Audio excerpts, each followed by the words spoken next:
Welcome to another edition of the Nerds Light Podcast. We host JayRow. And CrumpCasso. Welcome. We have a special tribute video that we want to do today. We want to honor the life and career of the Batman the Animated Series voice actor of Batman, Kevin Conroy. Yeah. So he passed away recently in November. So was it November the 11th, I think. So yeah. It was November the 11th. So we want to be able to I just for this particular video, for me, it hit kind of deep because of the fact that well, not this particular video, this particular moment hit deep for me is because like I grew up on Batman the Animated Series. Mm-hmm. This was a show, like honestly, it was like one of my favorite shows of all time because of just storytelling, like characters, music, like action, all these different things wrapped into one. It created this whole like way to look at how Batman is interpreted. And a big part of that was Kevin Conroy's performance of Batman. He's like legit. Like I always joke and say, well, I always ask my friends, who's your favorite Batman? Who's the best Batman? And a lot of them will say Christian Bale because of the Dark Knight movies and stuff. But for me, I always say my favorite is Kevin Conroy. Wow. Because when I think of Kevin Conroy, when I think of Batman, I close my eyes and every characteristic matches the representation that Kevin Conroy did for the Dark Knight. Wow. He was that much of an influence. Because, dude, I tell you, like, I kid you not, like, when I'm reading comics, like, I'm reading Batman comics, I'm reading, like, articles about Batman, like, or even playing the video games or whatever, my mind pictures Kevin Conroy voicing Batman. That's dope. That's crazy. That is like every time I kid you not, man. I'm reading stuff, like reading books, like comics, game, anything you can think of Batman media related. Yeah. In my mind, that's voicing Batman in these books and stuff is Kevin Conroy. Kevin. Wow.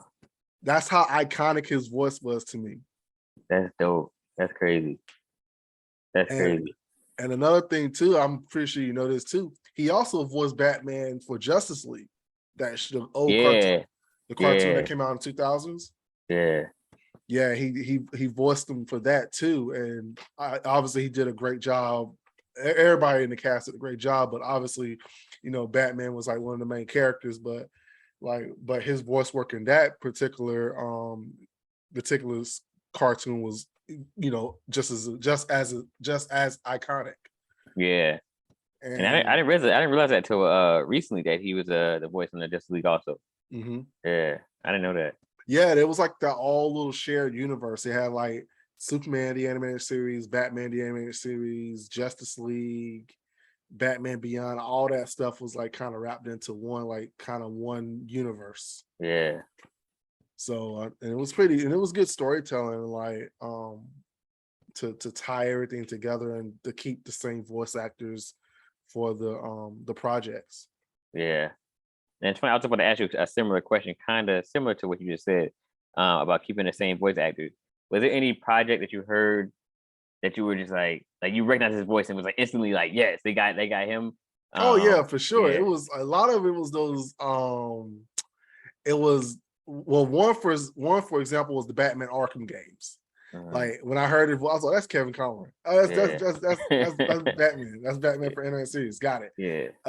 Some of the DC animated movies, he did a couple of those. It pains me, and I'm mad and upset that he never got a chance to do one of my favorite Batman graphic novels. They did a movie for it, but he didn't voice Batman. Oh, so I'm a little upset because I know he wanted to do that one with Mark Hamill, and I don't know if you knew Mark Hamill was the voice actor of the Joker. Yeah, the Joker. Yeah, I didn't know that. Yeah, that's dope. Yeah, I didn't know that. Yeah, so they fit so well together. It was so crazy how those two guys created it created they had such good chemistry on screen with their characters and how they just played off each other. It was so well done. Yeah, I agree with that. I agree with that. And That- not that obviously this is about Kevin Conroy, but yeah, Mark Hamill's Joker just is legendary. So them two together is epic. Yeah. So let me ask you a question before. So when you listen, and I'm pretty sure you've heard his voice before, like heard on voice Batman before. When you think about it now, like what do you think about his representation of Batman? I love it, and it's crazy. I never really thought about it until recently. Unfortunately, now that he's passed, and now I'm really thinking about it. But kind of similar to what you were saying, but I wasn't as big of a fan as you were of like the original series, the Batman series, the animated series. Yeah.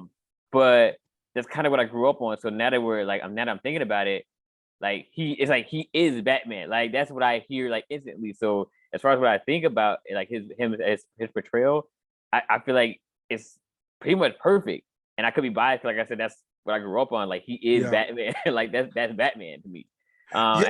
It's crazy. And not to cut you off, I want to kind of paint home what you're saying. Like, think about it, man. Like, when you think of Batman, what do you think about as a voice? Like, when you think don't say Kevin Conroy, but just for your opinion of Batman, what do you think of as what do you think his voice should be? Kind of, and I'm gonna jump back and forth, but yeah, I feel like his voice should be kind of dark, deep, but very like calm though, and like assertive, stern. And those are all qualities I do feel like Kevin had for his voice acting for Batman. And I did kind of want to bounce. It's gonna sound kind of contradictory real quick, but I also grew up on Adam West too. A lot. Yeah. So that was a big one for me too. But even though I grew up on Adam West and I love like that, as corny as it may be or whatever, that series. I still just felt like that wasn't really Batman. And it would sound stupid because that's the OG version, but I never really felt like that was Batman. Like the animated one, like Kevin to me is Batman. That's how I feel like Batman should be sound. That's how he should sound and be portrayed. Yeah. Yeah, and I love the way you described it. I love you said calm, dark, assertive. Yeah. Like I almost would say withdrawn. Like I think there was moments when he's very withdrawn. Like it's like he's so removed. Yeah. But it's good though. It's like it's just there's certain instances in Justice League when he's just tallying off things, and you can just hear him talk. He sounds very robotic, but it's also like, dude is super smart. Right. He makes Batman sound like a genius, which he is. Yeah. But I just love how he makes him sound. He makes him sound like he's like this guy that just knows everything. And he's like he's so trained and so like what do you call it? Skilled and technical with everything. He never leaves a stone unturned. This dude is prepared for every situation. Yeah, that's when I hear that voice, you just hear like a machine going off. You just hear like a computer, like you just like hear that robotic voice, like blah blah blah blah blah blah. But it's not. But I don't want to disrespect his voice by saying that, because it's not a disrespect. It's like, yo, this guy is like he is just a what do you call it? What do you call those kind of? He's a tactician. He's a tactician. That's a good word. Like, dude is just like he's got that authoritative voice. Yeah. Yeah, and it's like so cool. Like, dude is like, it's like you can just tell if people are serious or not. Batman is super serious. Yeah. Kevin Conroy does such a great job of illustrating the seriousness of Batman. I agree with that. And he also has moments of levity too with Batman too. There's just moments like there's a couple of moments in the Batman Justice League mythos with him. One particular scene, you may not know this episode. There was an episode where he had to watch a child die. Wow. And he like you can just hear like the grown man of Batman just kind of helpless to help this kid, and you can hear it in his voice. He's like trying to stay himself, but he also feels sympathy and empathy towards this little girl, because this little girl, she's like causing all this mayhem, but it's not her fault. She's a scared little girl who's about to die. And he's basically just standing there with her and talking her down, not trying to hurt her. And he sits with her until she passes away. Wow. And you can just see that it's just like that conversation is just, you can just tell it was just a powerful scene. Right. There's a quote I want to read that described his performance of Batman. They said that Kevin Conroy's Batman is defined by his relationships with these twisted misfits, and the fact that he shows such compassion for them no matter how many death traps and psychological gauntlets he endures. Wow. Yo, it's just like, Wow. It's insane, like how gifted this guy was of portraying like a character that literally, like, if you would have gotten like anyone could probably do Batman, but he made it his own. He made it into an iconic role that no one's gonna touch. Or like, I mean, people can always do it themselves, but I just think no one's gonna touch that role the way he did it, man. Not in my lifetime. Yeah, I agree. I don't think anyone's gonna ever come close to that. Yeah, I don't think so either. I don't think so either. Like I said, he is Batman to me. Like he is Batman. It's been a while, I think, before we hear somebody do it justice the way he did it justice. Now there are some good voice actors out there who do a good Batman, but I just don't think not as iconic as Kevin's was. Yeah. And I think for me, and this is just my opinion, I think with his performance, and it's so sad, man, because I read that he died from cancer, but he loved his fans. And so like the thing about it was the fans is what carried him to do more iconic Batman roles. And he was always giving back to the fans in that regards. Wow. And so for me, it's like it is sad because of the fact that to see someone that who's a part of your childhood and someone who basically shaped your love for a genre like of comics and cartoons and stuff. Yeah. And a part of that is gone now. Yeah. And it's like, regardless of how big or small it is, it's still a part of like, and it's not probably just, it's definitely not just me. It's a lot of people like that is in our age group. Yeah. Or even slightly younger who were affected by this. And I don't want to feel like I'm the only one that was affected by it. I'm not sitting here saying that that it makes us feel, it makes us weak to not feel like that. I don't think so. I just think it's like, I just think we should just cherish the fact that we were blessed to have that guy as Batman. And I think that for that role, for his portrayal of Batman during the time that we were able to experience it, is a treasure. Yeah, I agree. I want to ask one question before we call it a night. Do you think, from your opinion, do you think that, well, first question, do you remember an episode of Batman the Animated Series that stood out to you from his portrayal? And I'm putting you on, the only reason I'm putting you on the spot is because there's no right or wrong answer, because of the fact that the way he portrayed that character. Yeah. Does an episode stand, and it may not have been hit, because there were certain episodes where he didn't have to carry it. He still, his presence was felt because obviously he was the main character. Yeah. So I don't really have one specifically. But as soon as you said that, one episode did kind of jump out to me, and I don't. Again, it's my memory's kind of fuzzy, so I don't really, I can't really give you specific details. Yeah. But for some reason, the episode with Clayface jumped out to me for some reason. Mm. I don't know why, but I just remember, for some reason, that episode just really kind of stuck with me, and I don't remember all the details or anything. I remember kind of fuzzy, but for some reason, that episode really kind of stuck with me for some reason. I don't know why.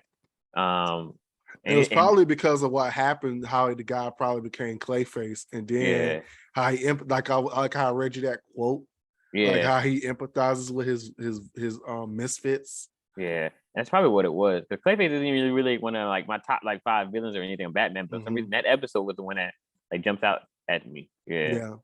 Because it was like, it's crazy because it's like, like how Mr. Freeze wasn't his fault that he became Mr. Freeze. Right. Yeah. It was an accident. And just like how Clayface, his was an accident. Yeah. Because I mean from the show, like right. Yeah. Kind of speaking through the show, not comic book origin story. Yeah. But yeah, all their births were through accident, tragedy. And for his for him to empathize. And what's funny for me, the episode that stands out to me is an episode he did with Robin.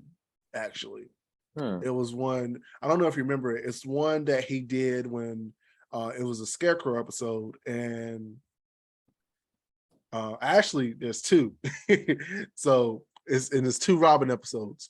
One episode was when the Scarecrow he was putting fear, he was poisoning athletes with fear, and Robin was a roommate of one of the athletes, and he got dosed with the fear, and he was like he was being so patient with Robin because Robin was so scared of everything. He said you can come with me to the game.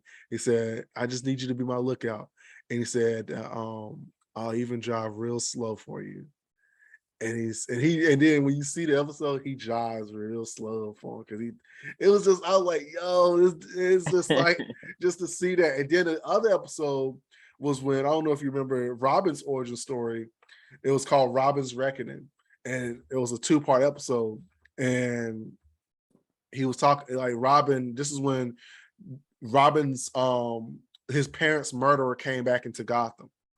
And Batman was trying to protect Robin from like getting revenge and hurting the guy, and he was trying to close the case before Robin can even touch it. And Robin was mad because he thought Batman was excluding him out of it. Batman was only trying to protect him from it. Yeah. And he told him at the end of the episode that he didn't want to see that guy hurt Robin. He didn't want him to take him away from him. That was like his son.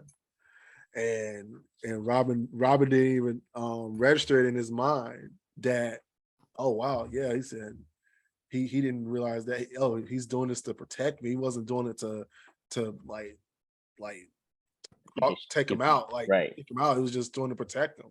Yeah. And so it kind of like, and you can just hear it was like a father-son kind of one, but it's also like Kevin was able to just portray in a way that made Batman vulnerable. And I was sitting there like, wow, like this dude, like you can, like all the times that people say Batman is so scary and stuff like that. No, dude cares about who the people that he cares about. He cares about Alfred, he cares about Robin, he cares about like his friends and family. So it's like Batgirl. So it was really a standout episode. Standout performance from Kevin to portray Batman in that vulnerable moment. Right.